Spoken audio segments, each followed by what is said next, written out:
ചെയ്തു പോയ സദഖകൾ, അയാൾ ചെയ്തു പോയ സുജൂദുകൾ, അയാൾ ഭരിച്ച നോമ്പുകൾ, സുന്നത്ത് നമസ്കാരങ്ങളെല്ലാം വെച്ച് നോക്കുമ്പോ ആയുസിന്റെ പുണ്യം പൂക്കുന്ന വിശുദ്ധമായ റമദാൻ കൂടി ആ മനുഷ്യൻ ആയുസിൽ എത്തിച്ചതാണ് ആ മനുഷ്യൻ സ്വർഗീയ ലോകം ആദ്യമേ പുൽകാനുള്ള കാരണമെന്ന് അഷ്റഫുൽ ഖൽഖ് റസൂലുള്ളാഹി സ്വല്ലല്ലാഹു അലൈഹി വസല്ലം. ചിന്തിച്ചു നോക്കി.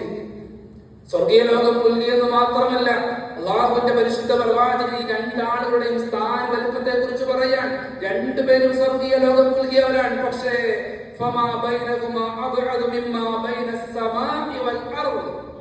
ഈ രണ്ടുപേർക്കും നാളെ സ്വർഗീയ ലോകത്ത് കിട്ടുന്ന സ്ഥാനമാനങ്ങളെ, അതിന്റെ ഷറഫുകളെ വെച്ച് നോക്കുമ്പോ ഇവർക്കിടയിലുള്ള വ്യത്യാസം എന്ന് പറഞ്ഞാൽ ഈ കാണുന്ന ആകാശഭൂമിയുടെ വ്യത്യാസമാണ്. ആകാശഭൂമിയുടെ വ്യത്യാസം എത്രയാണ്? ഈ കാണുന്ന തൂണുകളില്ലാതെ അല്ലാഹു തആല ഉയർത്തപ്പെട്ടു പോയ ഈ ഉന്നതമായ ഈ ലോകമണ്ഡലത്തിൽ നാം കാണുന്ന ചന്ദ്രഗോളത്തിലേക്ക്, നാം കാണുന്ന സൂര്യലോകത്തേക്കുള്ള ദൂരം എത്രയാണ്? ചന്ദ്രലോകത്തേക്ക് ഏകദേശം 38,40,000 കിലോമീറ്റർ ദൂരമുണ്ടെന്നാണ്. കിലോമീറ്റർ അനുസരിച്ച് 38,40,000 കിലോമീറ്ററിന്റെ വ്യത്യാസമുണ്ട് നാം ആ കാണുന്ന ചന്ദ്രഗോളത്തേക്ക് ഈ ഭൂമിയിൽ നിന്ന്. പ്രകാശം നൽകി അത്ഭുതപ്പെടുത്തി നിൽക്കുന്ന വിസ്മയകരമായ പ്രതിഭാസം പോലെ സൂര്യൻ അങ്ങനെ കത്തിജ്വലിച്ച് നിൽക്കുമ്പോ അതിലേക്കുള്ളത് 14.96 കോടി കിലോമീറ്റർ ആണ്. പക്ഷെ ഈ കാണുന്ന സൂര്യഗോളവും ചന്ദ്രഗോളങ്ങളും നക്ഷത്രങ്ങളും എല്ലാം നിൽക്കുന്നത് ഒന്നാം ഉപരിമണ്ഡലത്തിലാണ്. ഈ കാണുന്ന ഒന്നാം ആകാശത്തിന്റെ ചുവട്ടിലാണ്. അത്രയും വ്യത്യാസമാണ് സ്വർഗീയ ലോകം പുൽകി രണ്ട് കൂട്ടുകാർ തമ്മിലെന്ന് അഷ്റഫുൽ ഖൽഖ് റസൂലുള്ളാഹി സ്വല്ലല്ലാഹു അലൈഹി വസല്ലം തങ്ങൾ പഠിപ്പിക്കുകയാണ്.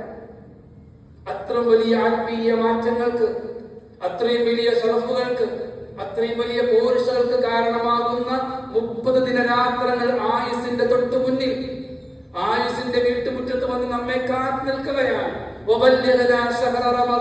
എന്ന പ്രാർത്ഥന ഇനിയും അധികരിപ്പിക്കേണ്ട സമയമാണ്.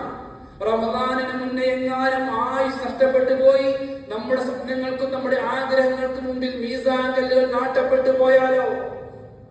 അതുകൊണ്ട് അല്ലാഹുവിനോട് ചോദിക്കണം, അല്ലാഹുമ്മ ബല്ലിഗ്നാ ശഹ്റ റമദാൻ. അല്ലാഹു, ദിവസങ്ങൾക്കപ്പുറം ഞങ്ങൾ കാത്തിരിക്കുന്ന റമദാൻ നിൽക്കുമ്പോ വഫ്ഖിനാ ഫീഹി ലിസ്സിയാമി വൽ ഖിയാമി വതിലാവത്തിൽ ഖുർആൻ.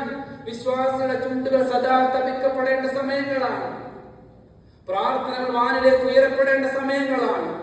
രാത്രികാല സമയങ്ങളെയും ബാങ്കിന്റെയും ഇഖാമത്തിന്റെയും ഇടയിലുള്ള സമയങ്ങളെയും ജമാഅത്ത് കഴിഞ്ഞുള്ള സമയങ്ങളെയും പ്രാർത്ഥനയ്ക്ക് കിട്ടുന്ന സർവ്വ അവസരങ്ങളെയും പെടേണ്ട സമയങ്ങൾ തൊട്ടു മുന്നിലാണ്. അല്ലാഹു മനസ്സിലാക്കാനുള്ള തൗഫീഖ് പ്രദാനം ചെയ്ത് അനുഗ്രഹിക്കട്ടെ.